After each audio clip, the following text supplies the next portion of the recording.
Hello, you are watching Wednesday edition of News Mongolia. Today is May 4th. For our top stories: digital signatures issued to Mongolian citizens.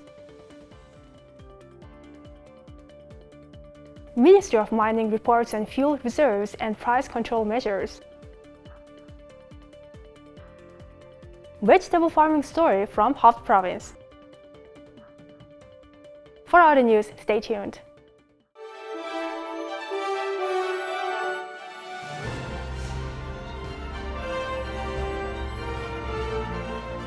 This year, Mongolian National Broadcaster is continuing its initiative to introduce the public to the stock market. Last week, the project team met with people with disabilities and talked to them about how they can participate in the stock market. At an introductory meeting, attendees asked questions about the stock market. What's the difference between coins and stocks? Which one has the potential for long-term profit? Of course, stocks are better because there's a whole company or entity behind the stocks. Stock prices rise or fall depending on their activity, and when it comes to the coins, there are projects behind them. State Bank currently has around 2 million customers, around 70% of the population. That means the bank is too big and needs protection from risk. Therefore, new legal frameworks were set for the 5 systematically important banks. The commercial banks are monitored by the Bank of Mongolia.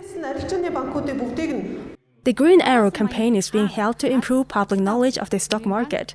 Brokerage firms and the country's 5 systematically important banks, Hambank, Hasbank, Trade and Development Bank, State Bank, and Rotland Bank are cooperating with the campaign.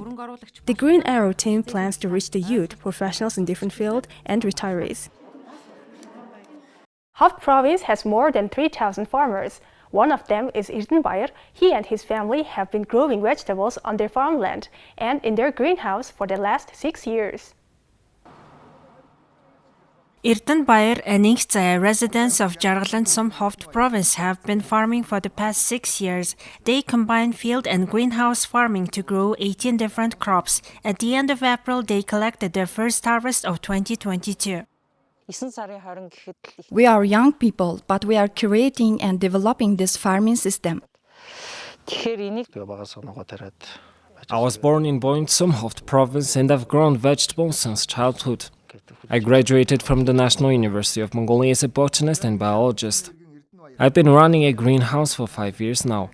I started with salary loans taken out by my parents and younger siblings. We planted 100 kilograms of onions in a summer greenhouse, and now we harvest them and supply them to the local market. They had a 460 square meter greenhouse for 4 years, but they have expanded it to cover 1,040 square meters, where they grow parsley, spinach, 3 different types of cabbages, and spring onions. They have also planted 120,000 vegetable seeds on 47 hectares of farmland and 60,000 flower seedlings for urban landscaping. With the success of their farming business, they participated in a project supporting youth startups and have funded 10 million Mongolian tugreks in interest-free loans. During the first frost of September, delicate vegetables stop growing. In the future, we can grow them for at least 3 consecutive seasons. To do this, we want to have a 1,000 square meter winter greenhouse in the future. Bayer and Ingzaya supply their vegetables directly to the domestic market and also process them at their own facility. They employ more than 100 people during the peak season in spring and have 5 or 6 permanent employees during the rest of the year. Thank you for staying with us on MNB World. Now let's take a look at Mongolia's current affairs. Batnarmdal Deputy Minister of Mining and Heavy Industry reported on the country's fuel supply and reserves measures taken by the government to stabilize prices and agreements reached with Rosneft. He said the government has been working since last November to stockpile petroleum products, including AI-92 fuel, and has increased reserves from 35 days to 45 days. The price of AI-92 fuel is expected to remain stable and not increase in May and June. As of April 28, Mongolia has 133,000 tons of fuel reserves. Global prices for AI-92 gasoline and diesel fuel rose by 60 to 71.3% last year, their highest level since 2013. Prices also rose by 45.8% in the first 4 months of the year. In April, Mongolia purchased AI-92 gasoline for $1,110 per ton. However, under a new agreement with Russian oil exporter Rosneft, AI-92 gasoline will be sold for $840 per ton.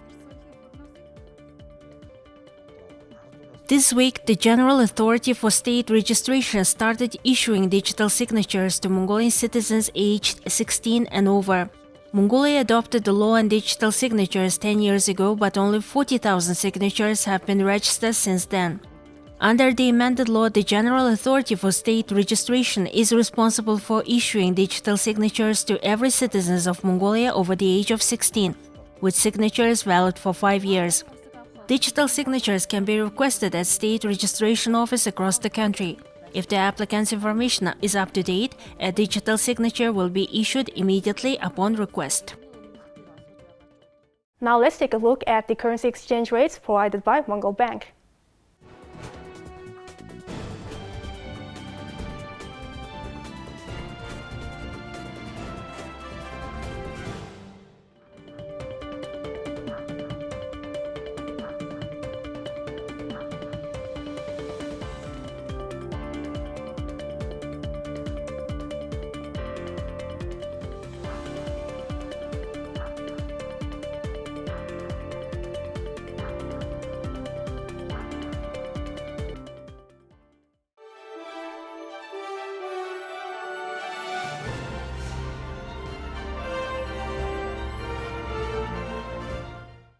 Now let's take a look at our regular feature on sports. Under the auspices of the President Hursuk, the UB Cup 2022 competition as part of the public football project will start on the 8th of this month at the Squatter Square. The Ulaanbaatar City Championship will be held for the first time at Squatter Square. A 90 by 54 football field was built in the central square. 9 teams representing 9 districts of the capital city will take part in the championship in Ulaanbaatar. Currently, Bayangol, Sukhothai, Songkherkhon, Haul and Chingilte districts have already registered. The technical meeting of the tournament will be held on the 5th of May at the building of the Mongolian Football Federation, and the participating teams will be announced. The district team that wins the championship will play one final match for the National Cup against the province team that won the top round of the 21 province championships in Nordland-Gamsum of Ovs province. In 2012, a public football festival was held at Sukhothai Square. At that time, the Children Football Future program was initiated by the Mongolian Football Federation in cooperation with the government implementing agency. Here comes the weather forecast for the world's major cities.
This is it for today. Thank you for staying with us.